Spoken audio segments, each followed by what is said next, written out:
¿Qué tal? Vamos a continuar hablando sobre la diabetes, esta vez sobre la clasificación y el diagnóstico de algunos de los tipos de diabetes. Bien, entonces en la clasificación nosotros tenemos obviamente a la diabetes mellitus tipo 1, a la diabetes mellitus tipo 2, a la diabetes mellitus gestacional, a la diabetes mellitus eh, autoinmune del adulto,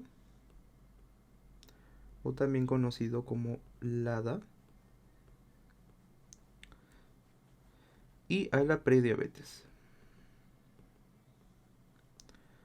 De estas cuatro, perdón, de estas cinco vamos a hablar. Vamos a explicarlas y cómo diagnosticarlas, ¿no? Estas cuatro tipos de diabetes. Pero es claro mencionar que existen otros tipos de diabetes, ¿no? Tenemos a la tipo 1, al tipo 2, que ya la mencioné, y a los de factores genéticos. Aquí entran los MUDI, el MUDI 2, el MUDI 3, e incluso tenemos a la diabetes neonatal transitoria. Bien, que esta se va a dar mayormente por una mala técnica de lactancia, ¿no? En las madres. Otras tenemos que también puede haber diabetes mellitus en el síndrome de Cushing, inducida por fármacos, sobre todo por glucocorticoides, también por infecciones, sobre todo el virus Coxsackie. Otras formas de diabetes son en el síndrome de Down, en el síndrome de Prader-Willi, en el síndrome de Turner.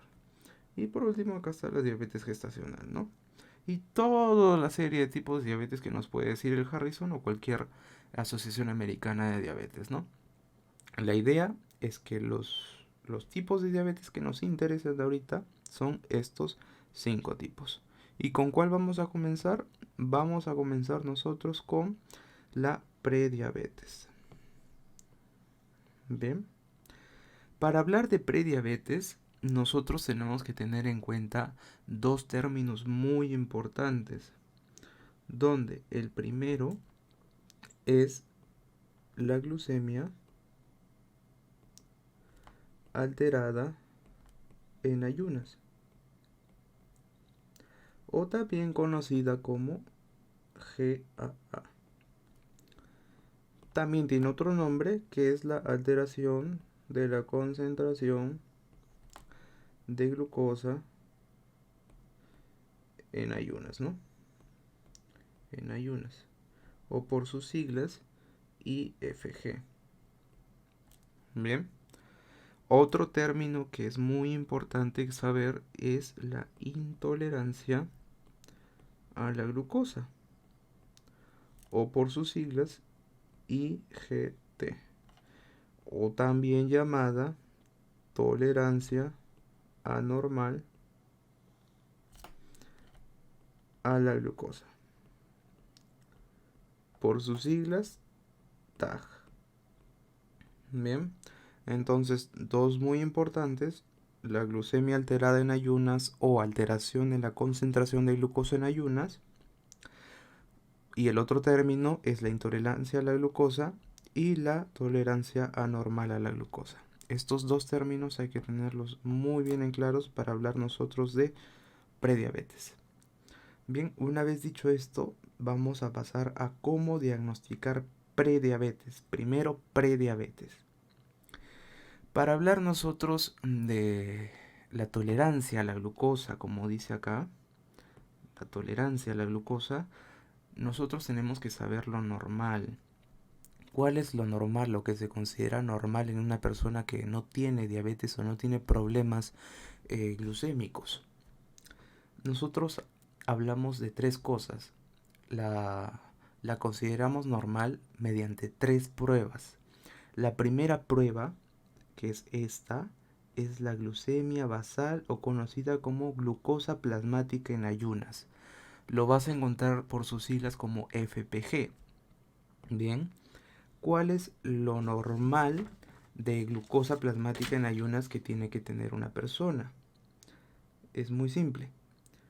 menos de 5.6 milimoles por litro o menos de 100 miligramos por decilitro. Eso es lo que tiene que tener una persona normal en una glucosa plasmática en ayunas normal. La segunda prueba que se realiza es la respuesta a carga oral de glucosa, o también conocida como prueba de intolerancia a la glucosa. Lo puedes encontrar por sus siglas GTT, OGTT o PTGO, cualquiera de las tres. ¿Cuáles son los valores normales? Menos de 7.9 milimoles por litro o menos de 140 miligramos por decilitro. Y por último, y la más conocida, seguro lo has escuchado, es la hemoglobina glucosilada o glicosilada, en sus siglas HbA1c, ¿no? Entonces, esta hemoglobina glucosilada tiene que tener un valor menos de 5.7% para ser considerada normal. Entonces, la glucosa plasmática en ayunas, ¿cuánto tiene que tener? Menos de 5.6 o menos de 100 miligramos por decilitro, ¿no? Depende del país o del laboratorio, del hospital donde se encuentre y cómo lo midan. Ahora, con respecto a la prueba de tolerancia a la glucosa, tiene que ser menor a 7.9 o menor a 140 miligramos por decilitro. La hemoglobina glucosilada tiene que ser menor a 5.7%. Bien. Ahora, eso es con respecto a lo normal. Ahora, ¿cuándo se considera anormal? Entonces nosotros cuando hacemos la prueba de glucosa plasmática en ayunas, la hacemos en un paciente que ya ha tenido un ayuno previo de 8 a 12 horas. La sangre de donde la vamos a sacar para la prueba puede ser sangre venosa o sangre capilar. / entre comillas, paréntesis, arterial, ¿no? Si va a ser del capilar, del pulpejo del dedo o del lóbulo de la oreja, mediante una tira reactiva con glucosa oxidasa, se va a leer mediante un reflectómetro, ¿no? Si es sangre venosa, del mismo modo, mediante el método glucosa oxidasa, mayormente se va a determinar, ¿no? Ahora, si es que en caso esto saliera positivo, que hubiera una alza del valor normal, se suspende automáticamente cualquier tratamiento que el paciente tenga con los siguientes fármacos, ¿no? Con glucocorticoides sobre todo. También podemos parar el tratamiento de antineoplásicos y de cualquier inmunodepresor y de enfermedades cardiovasculares, ¿no? Es muy importante tener esto en cuenta. Bien, entonces, ¿cuáles son los valores anormales que puede tener una persona en este examen? Simple, 5.6 a 6.9 milimoles por litro ya se considera normal, o también de 100 a 125 miligramos por decilitro. Entonces, si esta prueba de glucosa plasmática en ayunas tiene un valor de 100 a 125 miligramos por decilitro o de 5.6 a 6.9 milimoles, entonces se va a denominar que el paciente es IFG o es GA. ¿Y qué era IFG o GAA? Muy simple, ¿qué era? Glucemia alterada en ayunas o alteración de la concentración de glucosa en ayunas anormal, ¿no? ¿Se acuerdan las dos definiciones que tomamos aquí? Aquí es donde entran. Entonces, cuando el FPG o la glucosa plasmática en ayunas está normal, se considera glucosa alterada en ayunas. ¿Bien? Eso es con respecto a ese examen. Pero la OMS también nos da valores. No les recomiendo utilizar estos valores, pero por si acaso se los dejo, ¿no? Según la OMS va de 6.1 a 6.9 milimoles por litro. o también va de 110 a 125 miligramos por decilitro, ¿no? Esto es según la OMS. Importante, no lo sé, pero puede que le sirva. Bien, entonces, una vez dicho esto, ya pasamos a lo que sería la segunda prueba, la prueba de tolerancia a la glucosa. Bien, ahora, para hacer esta prueba necesitamos dos criterios muy importantes. El primero, que el paciente tenga la glucemia normal, pero con sospecha de diabetes mellitus, si no, no podemos hacer la prueba.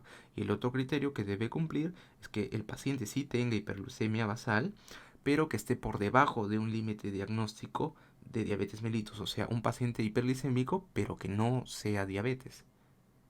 Que, ¿me entiendes? ¿No? Entonces, ¿cómo se realiza esta prueba? El paciente tiene que estar en una dieta libre los 3 días previos, ¿no? Para no limitar la glucosa. No tiene que tener enfermedades intercurrentes, o sea, que esté sucediendo a la par. No tiene que ser convaleciente, tiene que estar normal, entre comillas. No tiene que tener tratamientos que alteren la glucosa, no tiene que tener fármacos que alteren la glucosa, ¿no? Y por último, tiene que tener un ayuno de 12 horas antes de la prueba. Entonces, aquí es muy importante, esto sí lo preguntan mucho. ¿Cómo se hace esta prueba?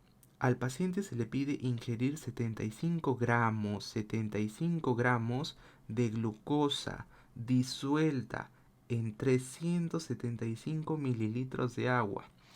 ¿Por qué es importante esto y por qué lo preguntan? Porque tú le tienes que enseñar a tu paciente cómo tomársela. No se lo va a tomar de golpe, se lo tiene que tomar en 5 a 10 minutos. Esto es muy importante para sacar un buen dosaje. Bien, una vez que haya seguido estas indicaciones del paciente, se le va a extraer sangre a los 0 y 20 minutos o a los 60 y 90 minutos, ¿no? Y se va a valorar. ¿De qué forma se va a valorar? Mediante los valores anormales, que puede dar esta prueba. Algo anormal va de 7.8 a 11 milimoles por litro o de 140 a 199 miligramos por decilitro. Si esto está entre estos valores anormales, se va a denominar lo contrario. IGT, perdón, lo contrario no, sino la segunda definición, que es IGT y TAG. ¿Qué era IGT y TAG? Simple, intolerancia a la glucosa o tolerancia anormal a la glucosa, ¿no? Entonces, ya tenemos estos dos, donde lo anormal para prediabetes en una prueba de tolerancia oral a la glucosa es 7.8 a 11 o 140 a 199 miligramos sobre decilitro y se va a denominar IGT o TAG. Bien, quiero resaltar que estos valores solamente son de prediabetes. Si estos valores pasan, bueno, si es que el valor que te sale en el examen pasa estos valores, ahí ya hablamos de diabetes. Pero si es que están entre estos valores, es prediabetes, no confundir. Bien, entonces, seguimos con la hemoglobina glucosilada. Para hablar nosotros de una prediabetes, con la hemoglobina glucosilada, tiene que estar entre 5.7 hasta 6.4%. Más allá ya hablaríamos de diabetes. Por eso es que tiene que estar entre estos valores, 5.7 a 6.4% para que sea prediabetes. Bien, ahora, ¿cómo diagnosticamos nosotros diabetes mellitus tipo 1 o tipo 2? Aquí van los dos, aquí es diabetes mellitus en general. Aquí quiero que me escuches muy bien. Aquí podemos utilizar 4 pruebas. Las que ya hemos hablado las podemos utilizar. Podemos utilizar el, el FPG, que es la prueba de la glucosa plasmática en ayunas. Podemos utilizar el PTGO, que es la prueba la prueba de tolerancia a la glucosa, el PTGO. Podemos hacerle hemoglobina glucosilada y podemos hacerle un último que se denomina glucosa al azar. Glucosa al azar. Bien. Ahora, ¿cuánto tiene que ser el FPG para que nosotros digamos es diabetes? Para que nosotros digamos que es diabetes, esto tiene que ser mayor o igual a 126 miligramos sobre decilitro, ¿no? O sea, más allá del valor normal de prediabetes, porque acuérdate que el FPG en prediabetes va de 100 a 125. El PTGO, ¿no? Que es la prueba de tolerancia a la glucosa, para que sea diabetes, tiene que ser mayor de 200 miligramos por decilitro, porque en prediabetes iba de 140 a 199 miligramos. La hemoglobina glucosilada, importante, tiene que estar mayor o igual a 6.5%, porque prediabetes es de 5.7 a 6.4. Por lo tanto, todo lo que sea más ya se considera diabetes. Ahora, la glucosa al azar es algo muy especial porque solo y solo se va a hacer en dos condiciones. Si es que el paciente presenta clínica de diabetes mellitus, o sea, las 4P, o si es que el paciente está en emergencia por complicaciones de la diabetes, que ya las vamos a ver, complicaciones en órganos, diana, complicaciones de la diabetes. En cualquiera de estos dos casos, yo le puedo hacer glucosa al azar, ¿no? Y la glucosa al azar tiene que ser mayor igual a 200 para que sea diagnóstica.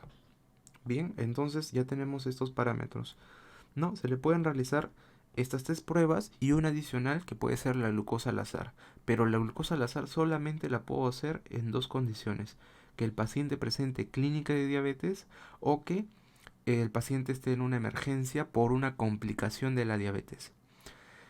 ¿Y le puedo realizar solamente la glucosa al azar? Sí, pero tiene que seguir estas condiciones. Si es que la cumple, buenazo, diabetes. Pero si no, si solamente tengo estas pruebas, necesito solamente 2 a más. Una no es suficiente para hacer diabetes, 2 a más necesito. Acá los gringos siguen otras pautas. Acá los gringos solamente se basan en solamente un criterio y es diabetes. Puede ser que el paciente tenga síntomas de diabetes, además de glucosa al azar mayor a 200, y es diagnóstico. O bien glucosa plasmática en ayunos mayor a 126, o sea el FPG, ya es diabetes. O bien hemoglobina glucosilada mayor a 6.5, ya es diabetes. O bien glucosa plasmática, la prueba de tolerancia a la glucosa en verdad, mayor a 200, ya es diabetes. Pero ¿cuál es el problema aquí? ¿Cuál es el problema? Que uno solo no basta en nuestro medio, y aparte la hemoglobina glucosilada tiene un problema. Tiene un problema muy específico, que es variable. ¿En qué condiciones es variable? Perdón, la glucosa, la hemoglobina glucosilada es variable en un paciente con anemia, en un paciente de razas variadas, afroamericanas, negros, etcétera, y un paciente que tenga hemoglobinopatías. En cualquiera de estos casos, y pueden haber más, la hemoglobina glucosilada puede variar y no se le considera un método diagnóstico de elección, ¿no? Este viene a ser el problema con la hemoglobina glucosilada y con solo tener un criterio de diabetes. Y en la atención ambulatoria sí se le puede realizar el FPG y el PTGO, pero el que más nos va a servir de todos, el que más nos va a servir es la prueba de la glucosa en ayunas, más que la prueba de tolerancia a la glucosa. ¿Por qué? Porque es muy tediosa. Y en la emergencia tú no vas a estar Tú no le vas a estar diciendo a tu paciente, mira, tienes que tomar 75 gramos de agua en 375 mililitros. No, pues, tiene que ser algo directo, algo que puedas hacerlo rápido. Y es por eso que se prefiere la... eh, eh, es por eso que se prefiere la glucosa plasmática en ayunas. Bien, dicho esto, para terminar con diabetes tipo 1 y tipo 2, el cuadro de factores de riesgo el cuadro de factores de riesgo de diabetes mellitus tipo 2, que es muy preguntado, donde podemos encontrar los antecedentes familiares de diabetes, importante. La masa corporal, el índice de masa corporal también es importante. Un paciente en inactividad física, la raza, en un paciente que tenga cualquiera de las pruebas de prediabetes, o bueno, que tenga prediabetes previamente identificado, antecedente de diabetes gestacional, hipertenso, que tenga la concentración de colesterol, sobre todo que tenga los triglicéridos elevados, ¿no? Y que tenga el HDL disminuido, que tenga síndrome de ovario poliquístico o que tenga catosis nigricans, ¿no? Y sobre todo antecedente de enfermedad cardiovascular. Todas estas son bien preguntadas, la verdad, ¿no? Al método de preguntas de opción múltiple. Todas estas son factores de riesgo muy importantes para hablar de diabetes mellitus tipo 2. Ahora pasamos a cómo diagnosticar diabetes mellitus autoinmune del adulto o la tipo LADA. Aquí tenemos tres criterios. Que tenga aparición en la edad adulta. Importante, aparición en la edad adulta, mayormente después de los 35 años. Porque acuérdate que la diabetes mellitus tipo 1 es preferente en menores de 35, incluso hemos visto epidemiológicamente hasta menos de 15. Pero para que sea LADA, tiene que ser adulto y mayor a 35. Y que por supuesto se le haga dosaje de anticuerpos anti-GAT. Si esto sale positivo, ya es diagnóstico de diabetes mellitus tipo LADA. Bien. Y sobre todo que no tenga necesidad de insulinoterapia al debut. Que no necesite por lo menos 6 meses. Que pueda aguantar vivir sin tratamiento. Adulto, sin tratamiento, con clínica de diabetes y que salga anticuerpos anti-GAT, piensa en LADA. Bien, siempre en LADA. Ahora con la diabetes gestacional. En las gestantes es algo muy curioso porque en la semana 24 y 28 es donde hay más concentración de glucosa en la sangre. Entonces se les hace una prueba, se les hace una PTGO, ¿no? Una prueba de tolerancia a la glucosa, ¿no? Se les da 75 gramos de glucosa, ¿no? Se les da 75 gramos de glucosa. En una hora, para que sea diabetes mellitus gestacional, la glucosa tiene que tener 135 a 140 miligramos por decilitro. O sea que se les da una carga oral de glucosa de 75 gramos y a la hora tiene que estar mayor o igual a 135 o 140 miligramos por decilitro para completar el paso 1, ¿no? Este es el paso 1. El paso 1. El paso 2, para confirmar el diagnóstico de diabetes gestacional, es darle otra prueba de tolerancia a la glucosa, pero esta vez con 100 gramos de glucosa. Aquí va a variar la cosa, porque el tamizaje se va a hacer en 1 hora, en 2 horas y en 3 horas. Ahora, ¿cuál es la cantidad de glucosa que tiene que haber en cada hora? Varía. Varía según donde vivas, donde estés. En nuestro medio, o en mi medio, mejor dicho, al menos, podemos seguir las de Carpenter-Coustan o las de la National Diabetes Data, ¿no? Ahora, ¿qué quiere decir esto? En una hora, ¿qué tiene que haber? Tiene que haber una glucosa que esté en 180, según Carpenter. O puede que tenga una glucosa de 190, según la National Diabetes. Mientras que a las 2 horas puede tener 155 miligramos, o a las 3 horas puede tener 140 miligramos, ¿no? Entonces, recapitulando, en una paciente embarazada, ¿cómo se le diagnostica diabetes mellitus gestacional? Se hace a la semana 24 y 28, entre la semana 24 y 28, mediante un método diagnóstico de dos pasos. Bien, que es el favorito. El paso 1, a la gestante se le da 75 gramos de glucosa y en una hora se le tamiza, ¿no? Se ve si es que está mayor a 135 a 140 miligramos, completó el paso 1. Pasamos al paso 2. Se le da a la gestante 100 gramos de glucosa. En una hora tiene que estar en 180, bacán. A la segunda hora, si está en 155, bacán. A las 3 horas, si está en 140, bacán. Igual con los datos de la National Diabetes Data, igualito.